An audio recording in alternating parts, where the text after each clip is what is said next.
wat krijgen we dan nu? Zo. Eindelijk eens een fatsoenlijk schilderij van boven de bank.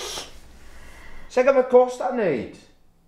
Hou de gerust, ik heb het alleen maar op zich.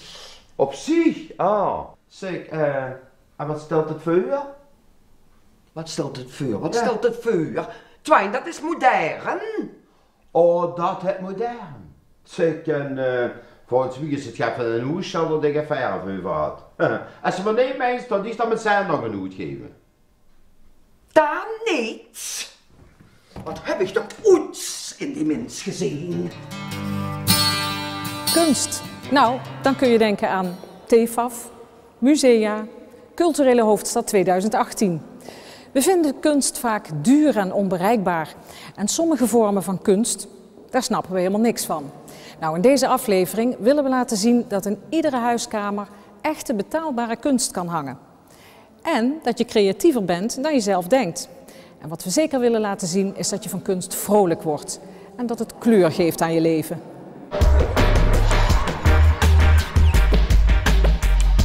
Kunst is dichterbij dan je denkt, want je kunt het op de meest alledaagse plekken tegenkomen. Zelfs bij het boodschappen doen, zoals hier in de Brusselse Poort, waar je misschien wel dagelijks je auto parkeert.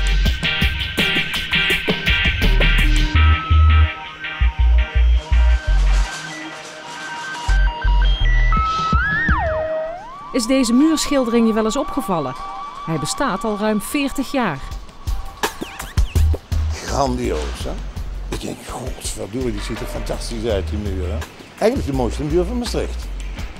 Dat hebben we 40 jaar geleden gedaan als proef met de klassen van de lagere school. Toen heb ik honderden potjes verf gemaakt, 10 rood, 10 blauw, 10 geel. En in elk potje een kwast. De kinderen mochten niet een andere kwast gebruiken als wat in dat ding stond. Hè? Dan houd je natuurlijk schitterende kleuren. Hè? En dan moesten ze ieder keer potje weg gaan brengen, zeker 10 meter lopen. Een slok limonade, die stond er allemaal bij. En daarom is dat toen zo mooi geworden. Dit was zonder meer het eerste in zijn soort, want naar de hand is dat in heel Nederland overgenomen. Dus met scholen, weet je wel, allemaal 1 middag in de week met kunstenaars onder begeleiding, muren of schuttingen schilderen. Maar ook gewoon papier, weet je wel, van 10, 20 meter en daarop schilderen. Hey. Felix. Een lange tijd geleden. Ja, dat kunt ze wel zeggen, ja. 40 jaar, hè? Ik kom hier wel regelmatig in de Brusselse Poort en dan kom ik toch eens altijd even loeren en naar dat kunstwerk wat toen hebben we gedaan. Ja, dat is toch geweldig. Ja, dat vond ik toen zeer geweldig. En wat uniek, hè? Ja, maar de meeste kinderen zullen die dan al allemaal weten. Dat weet ik niet. Het is toch wel eens leuk om dat te vragen. Ja, dat is tegen, want dat is 40 jaar geleden. Ja, die waren toen 12 jaar, dus laat van zeggen, die zien nu in de 50 hè. En dat is kunst. Adje Wienans. Dat is lang geleden, de vorige eeuw. Ja. Fantastisch.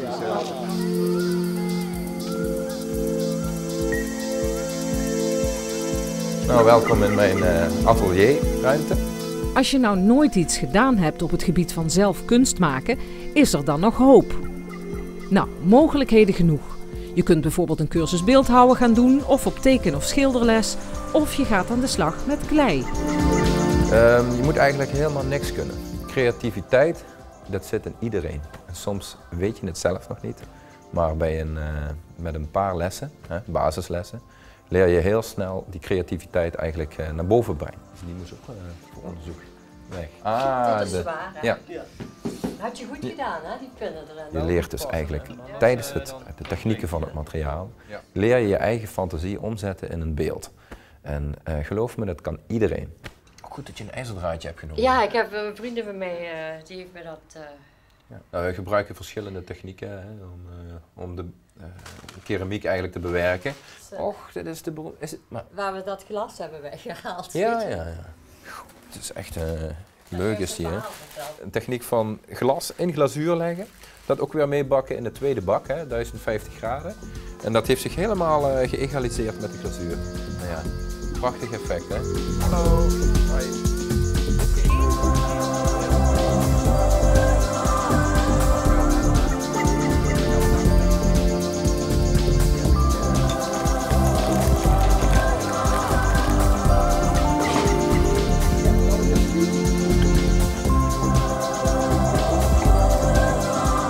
hard werken soms hoor. Hard werken. Kom je voor je ontspanning. Ja, het is gewoon creatief bezig zijn. Dan merk ik niet dat we hier zijn. We hebben wel leuk contact met elkaar, maar het is gewoon ja, de creativiteit naar boven laten komen. Ik vind het gewoon heerlijk. Als iets lukt, maar lukt het niet, nou, dan gooi ik het gewoon weg. Ik geloof dat iedereen, hetzelfde als schilderen, zeiden ze ook, je kunt niet schilderen, maar ja, als je een paar lessen hebt gehad, dan gaat het wel. En dus dit hetzelfde. Maar wat nu weer? Dat heb ik van Tini geleend van de Luvercounty. Tini? Ja, die zit op een schilderscursus. En die maakt zo'n prachtige dingen, hè. En toen dacht je bij mijn eigen, wie dat zag, nou, dat kan niet goed, hoor. Zeg, als je maar voorzichtig is, want ik heb van de week juist de morgenlatex.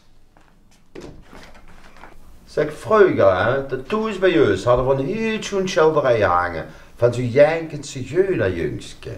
In godsnaam, Twijn, houd in de mond. Ik raak zo gaan op mijn concentratie.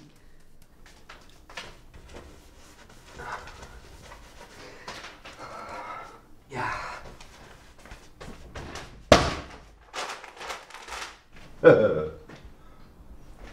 Laat me ons aan de gang gaan. Keramiek is niet zo makkelijk als je denkt. Het vergt toch wel een bepaalde vaardigheid. En die kun je leren bij mij. Je kunt fantastische dingen met keramiek. Nou ja, als je mijn werk bekijkt, ik heb heel vaak collega-kunstenaars die echt op een fout been worden gezet. Die denken echt letterlijk dat het brons of ijzer is. En op zo'n moment dan ga je toch iets meer doen met dat onnozele materiaal klei. Nee, dat is een lijfje van een poppetje, wordt dat. Van een dikke dame. Bouw je laagje voor laagje op.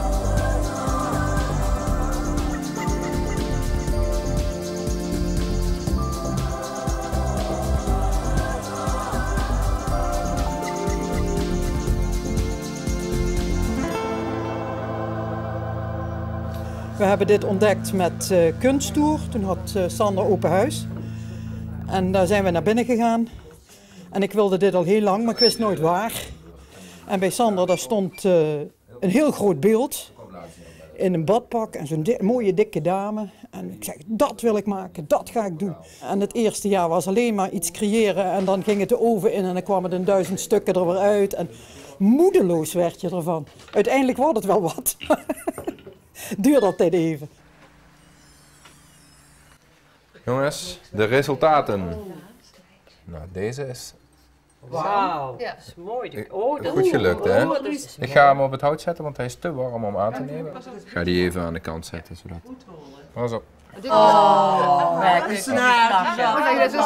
Het kapsel is er van afgevallen eigenlijk. Dus het haar moeten we weer corrigeren. Dus dit is een klein fluitje van een cent, hebben we zo gedaan. Eén keer gebakken is het stevig, maar nooit laten vallen, want dan is het stuk. Duurt het je nou te lang om het eigen gemaakte werk in je huis op te fleuren, dan is er altijd nog de kunstuitleen. Dat betekent voor weinig geld steeds iets nieuws aan de muur.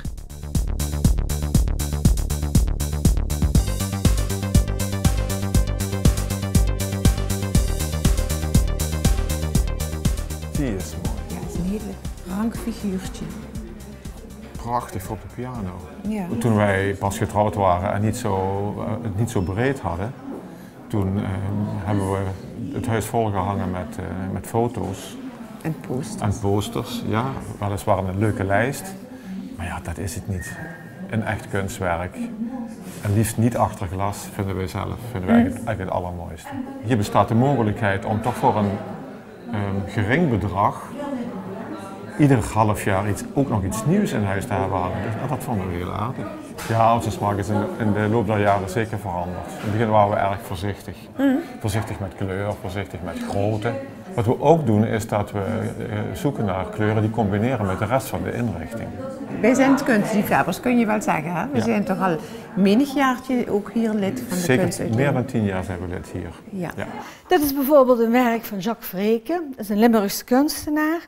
Het is een aquarel. Het kost rond de €600. Zou iemand deze willen meenemen, dan zou die €10 per maand betalen.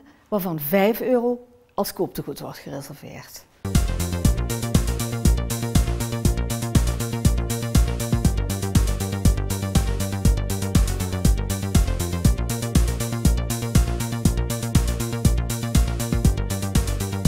moet er een goed gevoel bij hebben. Als je zelf zegt van ja, dat werk spreekt me aan en dat past in ons interieur, dan zeg ik doen, want je eerste gevoel is altijd het beste. Omdat je het een half jaar kunt uitproberen, weet je of het je op lange termijn bevalt. Als je een kunstwerk koopt in een winkel, neem je het mee naar huis en dan is het finito. Ja. Dan heb je hem kleven, zeg maar. En hier is het juist leuk om dus iets uit te zoeken en na een half jaar kan het terug.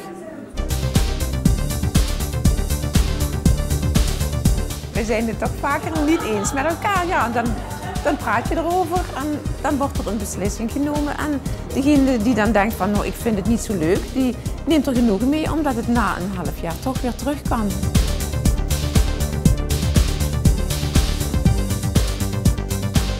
Ondertussen hebben wij toch al een hoop kunstwerken aangekocht. In onze woonkamer hangen verschillende kunstwerken van de kunstuitleen. Zo leuk vinden we het. Ja.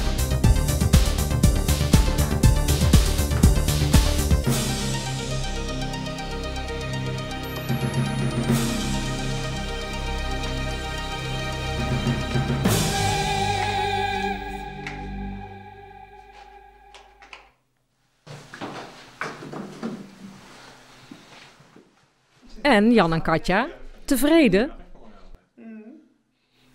Ja, hij heeft meer kleuren dan ik dacht. Ja. En dan staat meester Breuer weer voor zijn klas van toen. Kunt u zich nog herinneren hoe het in die boestiek hij aan dit kunstwerk gewerkt? Ik had een inkvissen, wat is dit? Een inkvis? Ik had het met inkvissen. Ik hou me met grote projecten als kleine stukjes, dus daar hebben we iets grootjes uitgezocht. Ik kan me wel herinneren dat alleen de contouren er stond en dat we het dan vrij mochten invullen. Ja. Ik heb toen eigenlijk vormen op die muur getekend, daar moesten ze binnen blijven. Maar alle kinderen konden rustig eigenlijk door aan wat een ander kind had gemaakt. Hè? Ik grap alleen maar nog goed tot we aan het begin van de muur hebben gestaan en dat al gewerkt hebben met een beetje dat monsterachtige figuren. Want ik zou het gaan in een fantasiewereld. Hè. Met een paar zorgen, de wereld op de moes. En ik had zo'n overal van de moes. Hè. En ik voelde me echt een beetje zelden op dat moment. Dat was echt heel bijzonder. Ja. Ik heb de ganse nacht met een pot groene verf in mijn hand gestaan. Het invullen van de vakken en dat we samen een kunstwerk gaan maken, dat was wel een stuk bewustwording. Ja. Uiteindelijk misschien nog wel eens dikker. En ik weet me nog heel goed herinneren tot daar uiteindelijk met die krokodil, daar heb ik toch wel compleet niet de hele dag, maar toch heel lang aan gewerkt. En dat zit me toch nog heel kort zit wel in mijn geheugen geweest. Maar ik zie in principe hier ook nog, het is heel duidelijk dat ze van, ja moet ik zeggen, eerst met het pot niet of wat harder voor doen, dan ging ze toch het contouren maken wat dan daarna gaat ingekleurd worden. Oh, wat leuk. Nou, ik kan me dat nog heel goed herinneren, ja. We waren in de 6e klas van de Maria Goretti-schaal. En ja, het was een superleuk project wat we toen hadden. Waar natuurlijk geweldig dat ze als kind aan zo'n geweldig kunstproject mag meedoen. Ik ben niet geen geweldige tekenaar, helemaal niet. Maar Jugat, dat vond ik wel heel apart om te doen. En ja, dat deed me wel een beetje getypeerd als mens, omdat ik een beetje een drummer ben. En ben ik ook altijd gebleven en dat zuste daar eigenlijk wel een beetje in druk, vind ik. Dat is prachtig. Ik vind het nog altijd even chic. Ik ook, ja. Nou, de vraag is dan, is dit kunst? Dat moeten de mensen maar zelf beslissen. Hè? Maar het is door kinderen gemaakt. Kindertekeningen zijn de mooiste die er bestaan.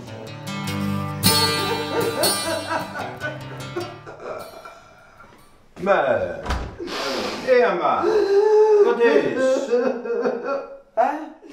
Ik wou zoekeren, maar lukt me niet. Allee, wat is? Nu kom eens met me met. Ik stel tot 3. Oeh, wat hakelig. En hoe? 1, 2, 3. Oh, prachtig! Ja, hè? Kom eens, schat. kunst is belangrijk, vind ik, omdat je er vrolijk van wordt en je kunt ervan genieten. Dus als je misschien niet zo mobiel bent of weet ik wat en je hebt een paar leuke dingen in huis en dat hoeft geen kostbare kunst te zijn, iets wat je mooi vindt en je kunt daar iedere dag naar kijken, is dat gewoon hartstikke leuk. En zo is dat maar net. Via de kunstuitleen kunnen we dus voor een gering bedrag een echt kunstwerk in huis halen. Maar er zijn in de regio ook legio mogelijkheden om zelf met kunst aan de slag te gaan. En voor iedere vorm van kunst is ook wel een cursus te vinden. Kijk daarvoor maar eens even op onze site bij de pagina Praktische Info. Die muurschildering die was eigenlijk wel aan een opknapbeurt toe. En het zou natuurlijk prachtig zijn als de kunstenaartjes van toen dat samen zouden oppakken.